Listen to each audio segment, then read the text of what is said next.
Today's topic is tendon injury of the upper limb. So,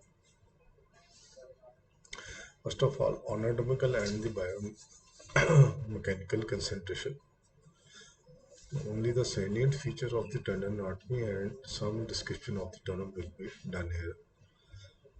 Tendons derive this name from the Latin word tendere, means to stretch. The tendon serves to conduct the tension. The property of stretch is conferred by collagen and elastin. Tendon is made up of cellular component include fibroblasts, spindle-shaped production of the collagen and the extracellular matrix reorganization. And extracellular matrix that contains water 60 to 80% of the wet weight and collagen 86% of the dry weight. Type 1 collagen predominates. 5 cross-linked collagen molecules form a microfibril and then subfibril and then larger fiber. Proteoglycan 1 to 5% of the dry weight and elastin 2% of the dry weight. Tendon fascicles are bound by the endotendon, similar to the endoneurium of the nerves. Tendon as a whole is encased in epitendon, while the latter produces synovial fluid. The endotendon provides a route for the vessels and the nerves. The tendon can stretch from 9 to 35% of the initial length before it breaks. The Young modulus of the elasticity of the human tendon ranges from 1200 to MPa to 18 MPa. The tendon exhibit a unique viscoelastic nature demonstrated by the creep. What is creep? Creep is the time-dependent elongation of the tendon under a constant load. It is characterized by an initial large elongation followed by the elongation in the smaller increments. With the continued cycling, there is a tendency of creep to continue elongating the tendon. Stress relaxation is a concomitant decrease in load exhibited as the tissue is subject to constant elongation. So this is the picture showing this is the epitendon, the sheath. Then there is endotendon.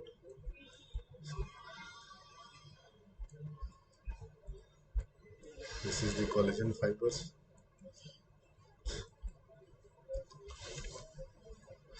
This is the complete tendon unit.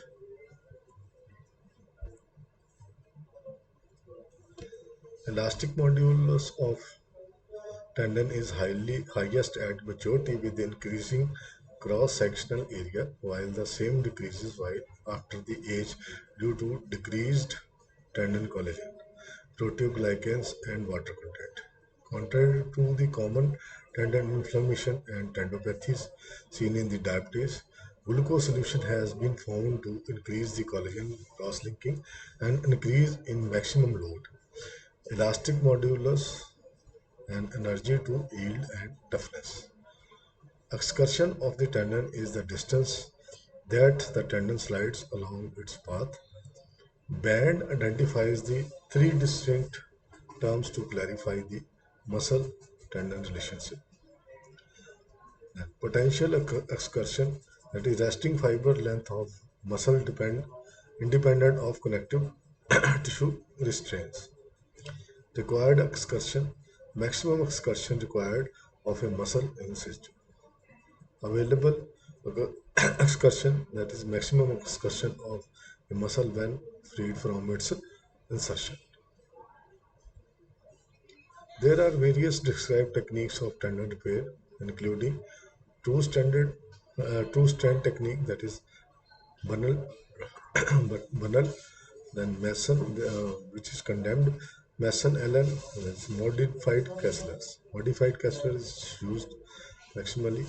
Four standard technique, that is Strickland, Lee, Robertson, Becker, modified Becker, and logged cruciate, that is McLarney.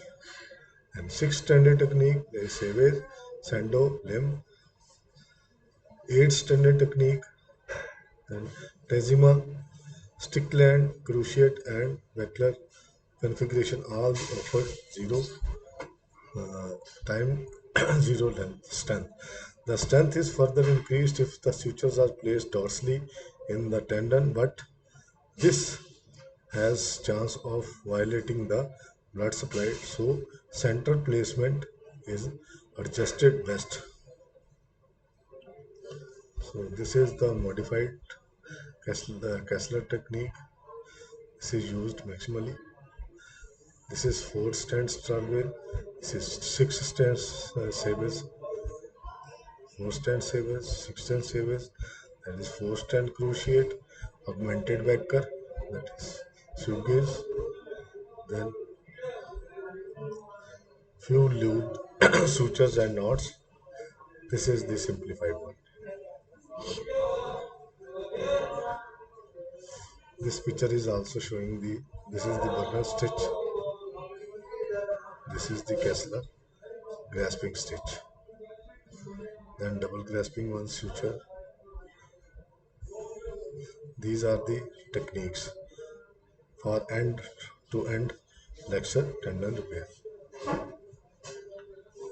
Augmenting the repair by placing continuous circumferential suture increasing the time zero strength tremendously, that is 15 to 20%. These sutures are placed in epitendon and also smoothens the tendon surface, reducing the bulk in addition to provide the strength. Effect of repair site gap on the tendon healing, that is gap as large as 3 do not have significant impact if repair is strong, but ideally no gap should be left during primary repair. Gaps developing within 3 weeks at the repair site do however mar the ultimate healing and are associated with adhesion formation. Possibly these gaps develop due to poor strength of primary repair, and hence the healing is affected as the tendon excursion may be non-uniform. As of current understanding, the following things are quite established from the literature. Peripheral adhesions are not essential to the tendon healing. Enhancing repair with a strong suture material is multiple suture strand, core and peripheral combination. A dramatic approach is the best shielding, early mobilization, and role of tension to the healings. Zones of the flexor tendon of hand, flexor zone of the hand, that is synovial sheath. These are the zone. This is the first zone. This is second zone. This is third zone. This is fourth zone. Then this is the fifth zone. So synovial sheath marks the various classically described zone for the flexor tendon. Zone 1 represents the region distal to the synovial sheath occupied only by the flexor digitorum profundus tendon. It is represented by the insertion of flexor digitorum profundus tendon at the distal phalanx to insertion of the flexor digitorum superficially at the MP joint.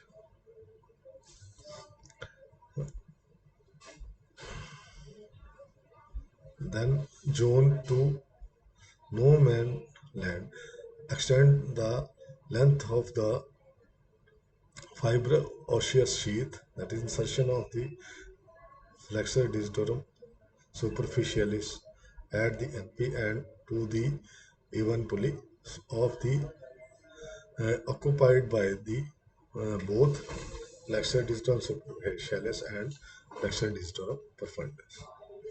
The tendons are nourished by the synovial fluid within the sheath and thorough direct vascular inflow by way of vanicula dorsally, so repair should avoid approaching the tendon dorsally.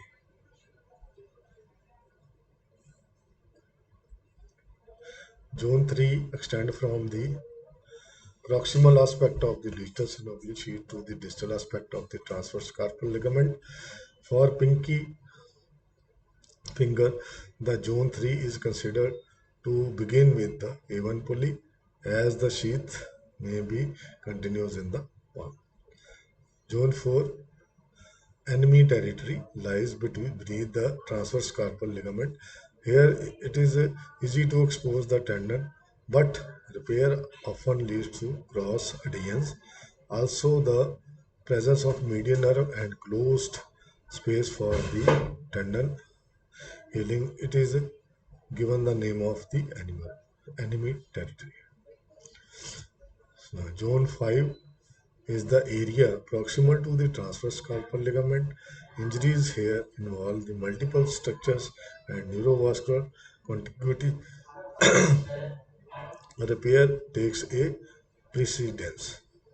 This region is often affected in crush injuries where extensive laceration of the muscles have been colloquially called spaghetti spaghetti wrist or full house injuries.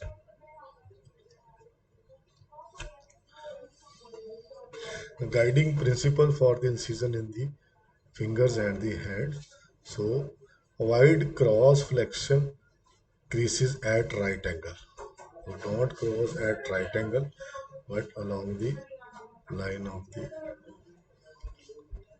flexion crease to prevent the later flexion contracture caused by the scar. And protect the underlying neurovascular bundles from harm. As far as location of the incision is concerned, place the incision as close to the expected site of the finding tendon and not always at the site of the injury as it if the injury occurred in the flexion position. The distal stump would require great deal of exposure distally. Oblique Brunner incision or straight mid lateral incision are the best for the exposure of the structures. Causes of tendon injury, it may be mentioned here that spontaneous tendon discontinuity is named the rupture as happen in rheumatoid arthritis or due to malunited fracture, while injuries refer to direct tendon insult causing discontinuity. The common cause of the tendon injury of the hand are cut injuries, sports injuries, that is Jersey's finger and mallet finger, rheumatoid arthritis, flexure pollicis longus rupture is the most common flexure tendon to be affected. Malunited fracture of the distal radius or the metacarpal is causing attritional injury, that is bite injury. Commonly, the extensor tendons are involved. Clinical feature: a tendon injury is present with the patient present when the patient is unable to flex or extend the involved finger suddenly. Mode of injury has to be identified as a type of injury, cut, lacerated or crushed, possibility of contamination, tooth injuries or razor injuries, level of the tendon injury. This is impacted by the position of the finger or hand at the time of the injury. One of the most specifically ask the patient position of hand during injury. Injury inflicted at the finger flexion suggests that the level of the wound or cut FDS and cut FDP will be different and is a favorable situation as bunching at the repair is less likely with minimum chances of the cross union and adhesion or the mechanical block later during the rehabilitation training. An injury in the extension would although make it easier to find the cut structures through smaller incision. However, there are higher risk of healing process and the tendon becoming one scar unit. Cut injury of the both tendon in zone 2 will raise alarm for associated distal neurovascular injury. Cut injury at the level zone 3 often implicate injury to the distal nerve and superficial arch injury. Cut flexor tendon except palmaris longus at zone 4 should be explored for the medial nerve injury. Cut injury to the flexor carpi ulnari is often indicate ulnar neurovascular injury. Clinical feature. The following are the common signs variably present in the patient depending on the mode of injury. Scar mark over the palmar aspect of the hand healed with primary or secondary intention. Loss of finger flexion cascade when the wrist is allowed to drop free with extension. There is a passive tenodesis effect of long flexor that brings all four fingers into a smooth flexion cascade with increment incremental flexion from index to middle. Also, there is a flexion at the interphalangeal joint of the thumb. Any break in smooth transition indicates pathology. The interpretation is true for zone 1 to 3 injuries and some zone 4 injuries. A finger held with slight flexion at both IP joint but with break in cascade indicate flexor distal superficialis injury. A finger in straighter than other but there is slight flexion at the proximal interphalangeal joint indicates flexor distal fundus injury. Completely straight finger injury to the both flexor distal fundus and flexor distal superficialis. Palpable gap at the injury site. Palpable nodule of the retracted tendon proximally to the injury site, commonly at A2 Achilles or at the flexor digitorum superficialis chiasm or in the palm. Inability to actively flex the finger at PIP and distal interphalangeal joint. Examine both for the or all injured fingers. Importantly, to make the diagnosis of the concomitant flexor digital profundus and flexor digital superficialis tendon rupture, passive motion of the finger must be present in the absence of active motion at the DIP and PIP joints. Additional injury to the digital nerve, loss of sensation distal to the injury site, that is cut injury to the digital nerve, loss of sweat, and 2-point discrimination. Then flexor pollicis longus injury in rheumatoid arthritis patient is not able to actively flex the thumb at IP joint. Then comes the treatment of the flexor tendon injury varies with the degree of the functional disability at the level of the injury.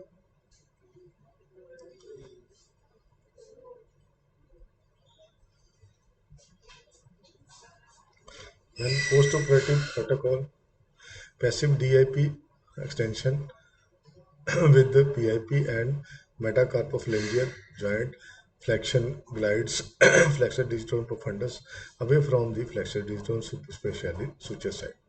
Passive PIP extension with the DIP and MCP flexion glides both the tendons away from the wound.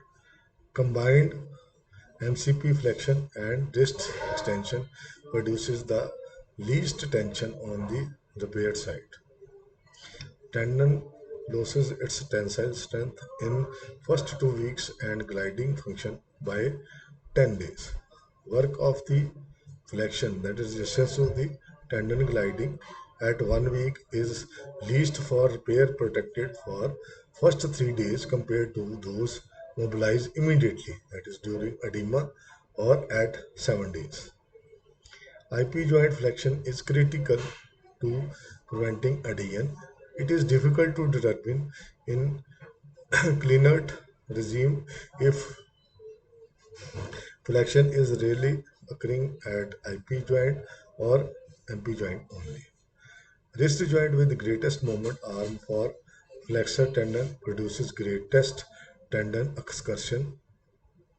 So tenodesis exercises have been added to active exercises. Rheumatoid hand is most common cause of spontaneous tendon rupture followed by malunited fractures. Only the salient point will be highlighted here. Detail can be obtained from the dedicated text on the rheumatoid arthritis of the hand. Rupture of the FTP alone may not require repair if the DIP joint remains stable despite compromised active flexion. Aggressive attempts to repair may compromise the flexor digitorum superficialis tendon and result in finger stiffness, especially the zone 2 ruptures. The treatment of the most flexor digitorum profundus ruptures is best done with the orthodesis at the DIP joint. Flexor digitorum superficialis tendon rupture alone may be left as it is because the functional loss is minimal. Rupture of both the flexor digitorum profundus and flexor digitorum superficialis tendon is better managed as flexor digitorum profundus injury and done with the tendon grafting or primary repair usually yield poor result. Tendon grafting is best performed in stages. In this setting, there are two stages tendon reconstruction. In a wrist and palm, the ruptured tendon can be managed by the tenodesis to adjacent tendon. For patient with the severe disease, fusion of the PIP and DIP joint in a functional position may be preferred, especially the elderly population. Commonly, extensor tendon ruptures. Commonly affected extensor tendon are extensor pollicis longus, extensor digiti, quanti, and extensor digiti communis.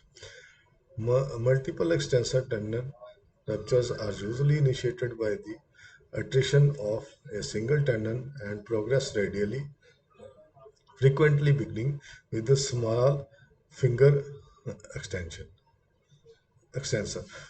The most frequent site for the extensor tendon rupture are at the distal end of the ulna or at the listed tubercle, which acts like a fulcrum for the extensor pollicis longus tendon.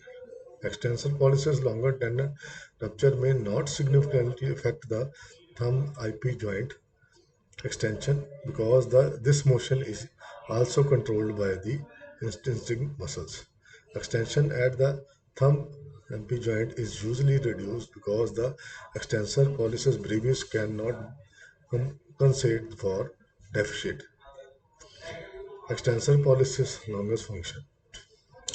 Functional loss in younger patient with and prevention of the flexion contracture may be done successfully by the tendon transfer extensor pollicis copious to the extensor pollicis longus or using the extensor carpi radialis longus. Small finger extension loss up to 30 to 40 degree is caused by the extensor digiti quanti rupture and loss of extensor. More than this indicates concomitant extensor digitorum communicus injury. So these are the indication for the surgery of the extensor tendon. Destination vary according to the level of the pathological condition. Various zones have been designated. So these are the various zone 1, 2, 3, 4, 5, 6, 7. This include the carpal region. Then lower end of the forearm, that is eighth zone.